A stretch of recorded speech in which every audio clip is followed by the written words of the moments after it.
ये आपका आज का संपादकीय पाठ है। देखिए, संपादकीय पाठ ये आर्टिकल एडिटोरियल आपको प्रारंभिक परीक्षा, मुख्य परीक्षा और इंटरव्यू हर जगह मदद पहुंचाते हैं।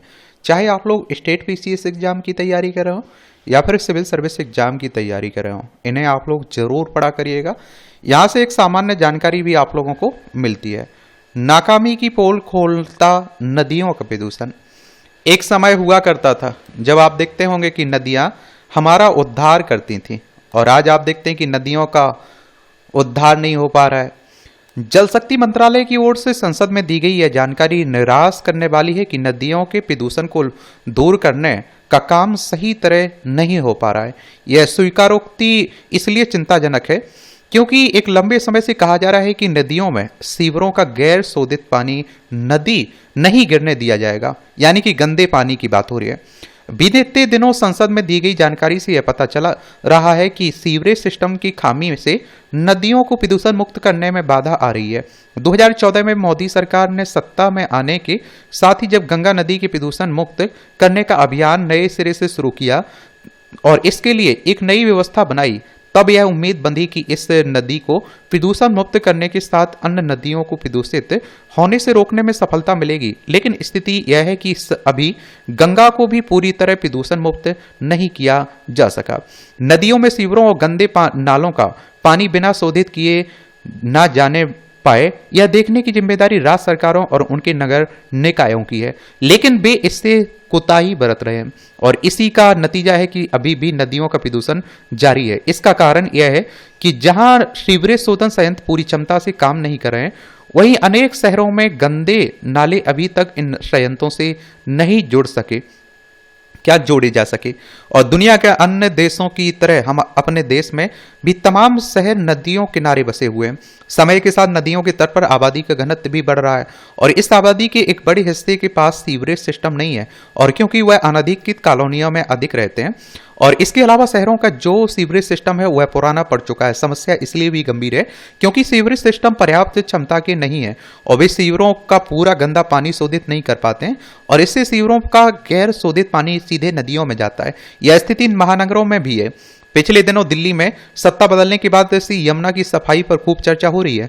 चुनाव में यमुना का प्रदूषण एक राजनीतिक मुद्दा बन गया था। हालांकि आम आदमी पार्टी सरकार भी यमुना को साफ करने की बात करती थी, लेकिन वह नाकाम रही। इसका एक कारण राज्य और केंद्र सरकार का झगड़ा भी रहा है और इस झगड़े की वजह से यमुना की सफाई प्राथमिकता नहीं बन सकी। और दिल्ली में चुनाव हुआ था ना, देखिए आप देखें, दिल्ली है, विधानसभा में आपको 70 सीटें देखने को मिलेंगी, राज्यसभा में 3 सीटें, लोकसभा में 7 सीटें हैं। रेखा गुप्ता यहाँ की चीफ मिनिस्टर बन चुकी हैं। शायद ही कोई दल हो जो नदियों को प्रदूषण से मुक्त करने की बात ना करता हो, लेकिन इसके बाद भी वे प्रदूषित बनी हुई हैं और यह राजनीतिक इच्छा शक्ति की कमी को दर्शाता है। और नदियों के प्रदूषित होने का एक बड़ा कारण नगर नियोजन से संबंधित नौकरशाही का नकारापन भी है। नौकरशाही ने नदियों के किनारे होने वाली अनियोजित बसाहट को रोकने में उदासीनता का ही परिचय दिया। उन्होंने इसे लेकर सरकारों को आगाह भी नहीं किया। नदियों के प्रदूषण में नौकरशाही की भूमिका पर कभी कोई ठोस चर्चा नहीं हुई। अच्छा हो कि सरकार इस पर कोई श्वेत पत्र लाए कि नदियां क्यों प्रदूषित हैं। श्वेत पत्र में इसका भी उल्लेख किया जाए कि जब नदियों के किनारे बसावट हो रहा था तब प्रदूषण नियंत्रण बोर्ड के अधिकारी बढ़ती आबादी के लिए उपयुक्त सीवरेज सिस्टम का निर्माण क्यों नहीं कर रहे थे। यदि यह मान लिया जाए कि पहले इस पर ध्यान नहीं दिया गया, तो आखिर इसका क्या मतलब है कि अब भी ध्यान ना दिया जाए। एक ऐसे समय जब केंद्र के साथ राज्य सरकारों की ओर से नदियों को साफ करने के दावे किए जा रहे हैं और तब सीवरेज सिस्टम में सुधार ना हो पाना, गंदे नालों का सीवरेज शोधन संयंत्रों से ना जुड़ पाना और इन संयंत्रों का पूरी क्षमता से काम ना कर पाना चकित करता है। अरबों रुपए सीवरेज व्यवस्था को दुरुस्त करने में खर्च किए जा चुके हैं, पर यही तथ्य बार बार सामने आता है कि यह व्यवस्था अपर्याप्त और असंतोषजनक है। सीवरेज व्यवस्था दुरुस्त करने के लिए बनाए गए कई सीवरेज शोधन संयंत्र 1-2 साल चलने के बाद ही बंद हो जाते हैं। आज उन अनेक शहरों की सीवरेज व्यवस्था सही तरह काम नहीं कर रही है और जिनका निर्माण अंग्रेजों ने कराया था, लेकिन हमारे इंजीनियर हर किस्म के आधारभूत ढांचे का निर्माण इस तरह करते हैं कि वह 2-4 साल में ही कमजोर पड़ जाता है और या फिर अपर्याप्त साबित हो जाता है। और आप देखेंगे कि नदियों में प्रदूषण के केवल सीवरेज सिस्टम की खराबी से ही नहीं होता है, बल्कि उद्योगों के अपशिष्ट जल से भी होता है। जो उद्योगों का आप देखते गंदा जल रहता है ना, वो भी आप नदियों में मिल जाता है। गंभीर बात यह है कि तमाम उद्योग अपने विषाक्त जल को शोधित करने के बजाय उसे रिवर्स बोरिंग कर जमीन में समाहित कर देते हैं। यह अपराध है, लेकिन उस पर कोई रोक इसलिए नहीं लग पा रही क्योंकि प्रदूषण नियंत्रण बोर्ड के अधिकारी ऐसे उद्योगों के खिलाफ दंडात्मक कार्रवाई नहीं करते हैं। और इसका नतीजा है कि उद्योग जानबूझकर भूजल को दूषित कर रहे हैं। यह दूषित जल भूगर्भ जल को विषैला करता है और अनेक बीमारियों का कारण बनता है। पंजाब में कैंसर के मामले बढ़ने के पीछे भूमिगत जल के प्रदूषण को ही माना जा रहा है। नदियों को प्रदूषित मुक्त करने वाली व्यवस्था तब सुधरेगी जब शासन प्रशासन के साथ आम जनमानस भी सचेत होगा। सरकारी कर्मचारियों, विशेष रूप से इंजीनियरों पर यह दरोमदार होता है कि वे बेहतर इंजीनियरिंग और गुणवत्ता वाले निर्माण कराएं, लेकिन इसमें शिथिलता ही देखने को मिलती है। यह किसी से छिपा भी नहीं है कि लेकिन इसके बाद भी इंजीनियरों को जवाबदेह बनाने और उन्हें उनके घटिया निर्माण के लिए दंडित करने का काम नहीं हो पा रहा है। पिछले दिनों सड़क परिवहन मंत्री नितिन गडकरी ने कहा था कि सड़कों के निर्माण और डिजाइनिंग में खामी इसलिए देखने को मिल रही है क्योंकि इंजीनियर उनका निर्माण सही तरह नहीं करते हैं। यह हाल NHAI के इंजीनियरों के साथ अन्य सरकारी विभागों का भी है। आज जब हम संकल्प ले रहे हैं कि 2047 तक देश को विकसित बनाना है, तब यदि बेसिक इंजीनियरिंग में भी दक्षता हासिल नहीं की जा पा रही है तो यह शर्म की बात है।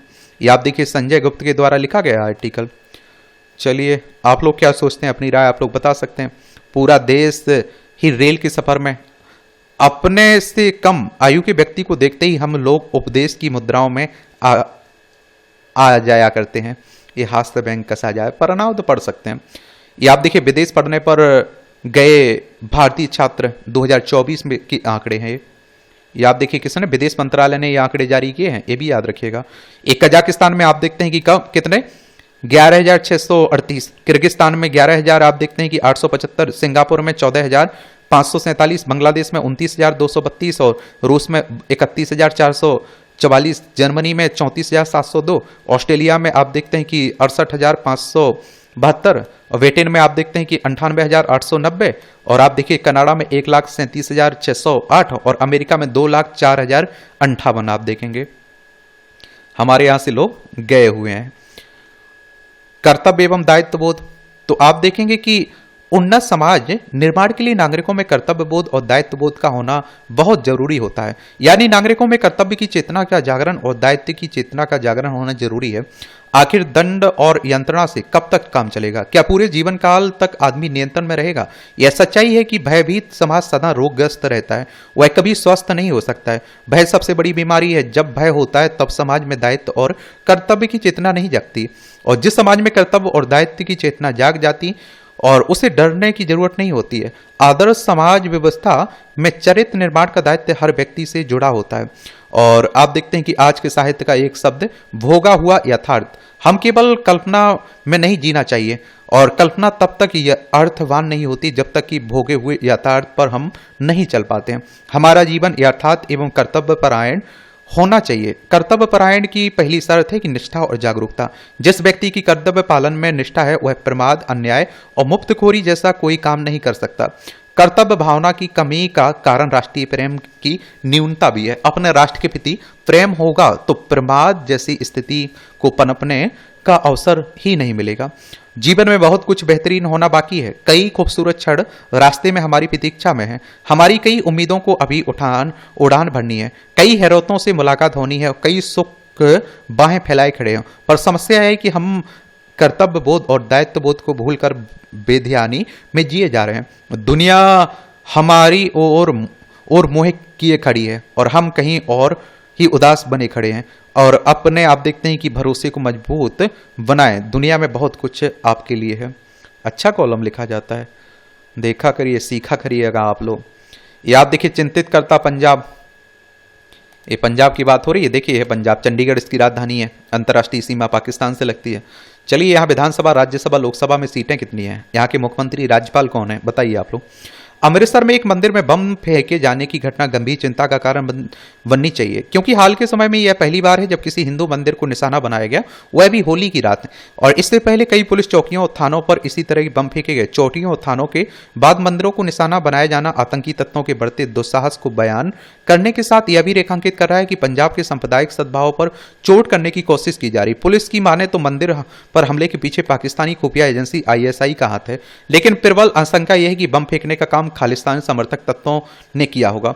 परिस्थितियां भी यही संकेत कर रही हैं। यह घटना कितनी गंभीर इसका पता इससे भी चलता है कि पंजाब के मुख्यमंत्री भगवंत मान यह स्वीकार कर रहे हैं कि राज्य के माहौल को बिगाड़ने की साजिश की जा रही है। लेकिन केवल इतना कहने से काम चलने वाला नहीं है।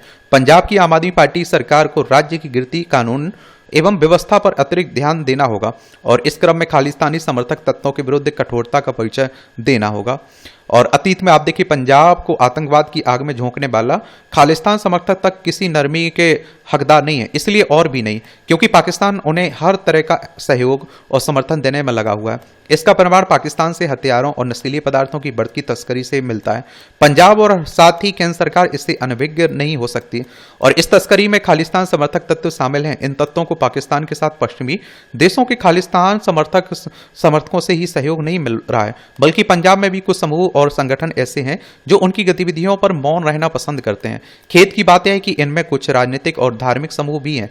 ऐसे संकीर्ण समूह यह ध्यान रखें तो बेहतर है कि आंतरिक अलगाव पैदा करने वाली घटनाओं के खिलाफ जानबूझकर चुप्पी साधे रहना एक तरह से अपराध में भागीदारी करने जैसा है। खालिस्तान समर्थकों की हरकतों पर पंजाब के कुछ समूहों का मौन इन तत्वों का दुस्साहस बढ़ाने का ही काम कर रहा है और इसी दुस्साहस के चलते वे आतंक पैदा करने और साथ ही हिंदू सिखों रिश्तों में दरार डालने वाली हरकतें कर रहे हैं। इसका अनदेखी नहीं की जा सकती है कि पिछले कुछ समय में पंजाब में कई हिंदू नेताओं की हत्या की जा चुकी है और इन हत्याओं की जिम्मेदारी खालिस्तान समर्थक तत्वों ने ली है। गत दिवस भी एक हिंदू नेता को जान से मारने की धमकी दी गई है। ऊर्जा क्षेत्र में सुधार। उत्तराखंड में आप देखें ऊर्जा क्षेत्र में हो रहे सुधारों परिवर्तनों को लेकर सकारात्मक रवैया रहा है। केंद्र सरकार ऊर्जा सुधारों के साथ ही हरित एवं नवीकरणीय ऊर्जा को प्रोत्साहित कर रही है। केंद्र के ऐसे अभियानों के साथ कदम ताल करने का लाभ प्रदेश को विद्युत पारेषण से लेकर आम उपभोक्ता के लिए विद्युत आपूर्ति नेटवर्क के विस्तार और सुदृढ़ीकरण के रूप में मिल रहा है।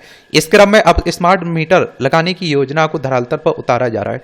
इसे लेकर हो रही आशंका के समाधान के लिए स्वयं मुख्यमंत्री पुष्कर सिंह धामी ने पहल करते हुए अपने शासकीय आवास पर यह मीटर लगवाया। साथ ही ये समस्त मंत्रियों, विधायकों, अधिकारियों के सरकारी निजी आवासों पर भी इस योजना को क्रियान्वित करने के निर्देश दिए हैं।